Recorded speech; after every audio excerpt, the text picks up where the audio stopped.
Hello, folks. How are things going? Let's go talk about Learning Community Activity 4. If you remember correctly, that's where I asked you to look at two sample proposal memos and discuss which one you thought was most effective.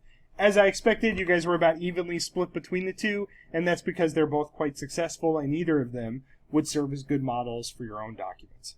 However, both present different strengths, and so I think it's worth our time to talk through what some of the advantages of the two approaches are, right? So let's start by talking about the writing, and Darren Chow and his colleagues in Learning Community 2 from my earlier class basically nailed it right on the head here, and they say, alongside our opinions and the product ideas themselves, the water filtration memo was also better in terms of its organization and structure. It utilized topic sentences and short paragraph lengths as discussed in the module. Not only that, but transition words help further differentiate each text chunk. On the contrary, the first memo had incredibly lengthy paragraphs, right? And I think that's exactly right. So if you remember correctly from the Writing in the Workplace module, one of the things I discussed is that memos are not documents that are designed to be carefully read. Usually these are things that are read between meetings or between other important activities, and so they need to be as scannable as possible so people can quickly find the information they're looking for. And lengthy paragraphs, of course, work against that goal. So if you go ahead and look at the first memo, right, you'll see especially this first literature review paragraph is hugely lengthy, right? And so you'll see it starts off talking about folding furniture. It even looks at a study that examines that particular topic, and then the second part goes into the acrylic plastic and what some of the advantages are of that material, right? And so if someone was reading this quickly, it would be really difficult to differentiate between those two subjects. And so my advice here would be to break those into two separate paragraphs and have some topic sentences to clearly announce the point of each one, right? And so I think that's exactly right. I think the paragraphs are far too lengthy in this first memo. Now, the second memo generally does a better job with this, although sometimes they could have strengthened their topic sentences for each of the sections.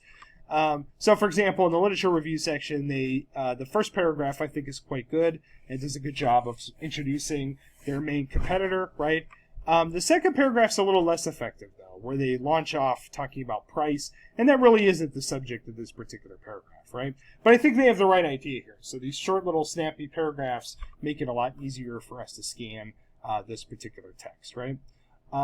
So I think that does a good job of sort of characterizing the difference between the two documents in terms of the approach to the writing of them, right? Now, as far as the research goes, I think both of them are good at different things.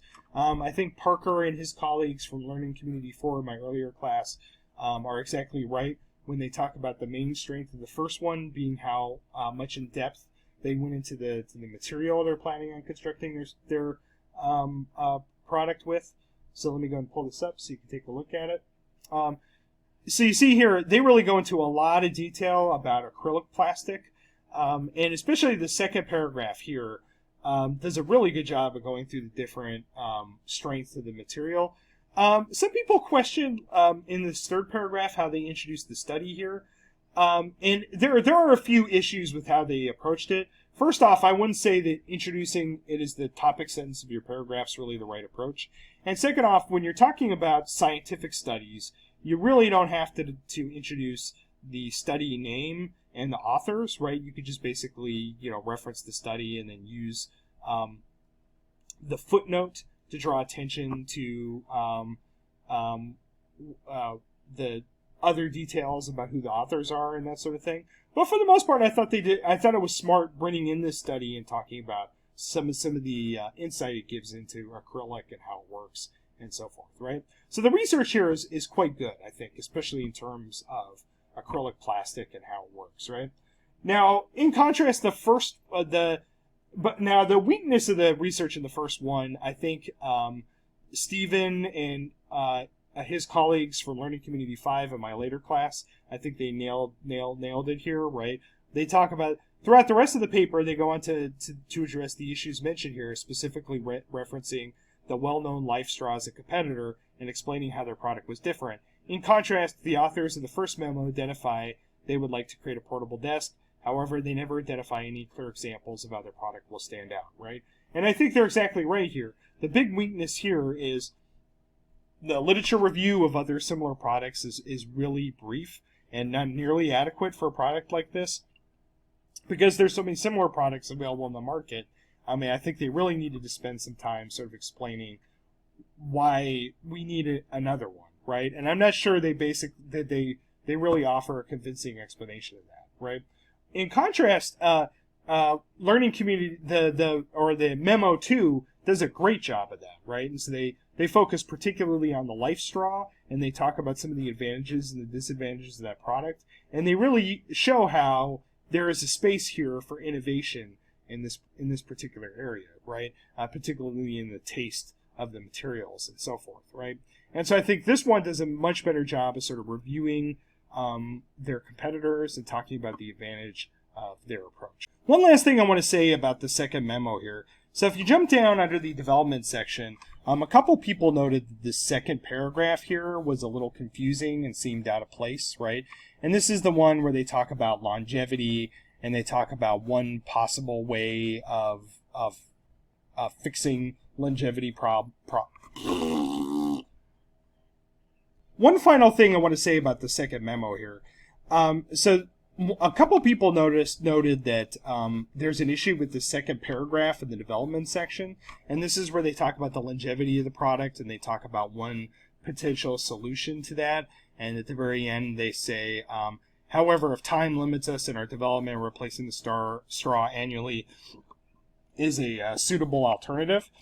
And people commented that this felt a little out of place, and why are they mentioning an alternative that they might not even explore, and so on and so forth. And I don't really think that's the big problem here. I really think this is a tech communication for the public issue. And basically, I think just what they're talking about here is confusing. I found it difficult to follow what exactly they were trying to say about the longevity of the product.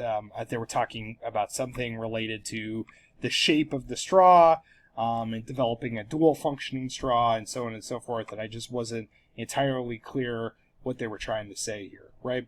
And so that's a final thing to note, and this is going to be something that's going to continue to come up as we move forward, and we're going to talk about more later in class, is that you need to be very careful when you're formulating these documents, right?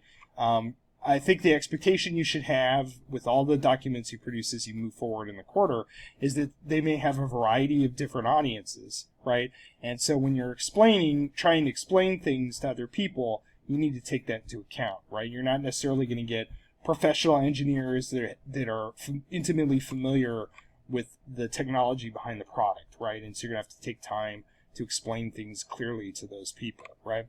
And so I think that's a big problem here, is that they needed to take a step back, think through what someone who doesn't know anything about this technology might understand, and then think through how to explain things to that particular person, right?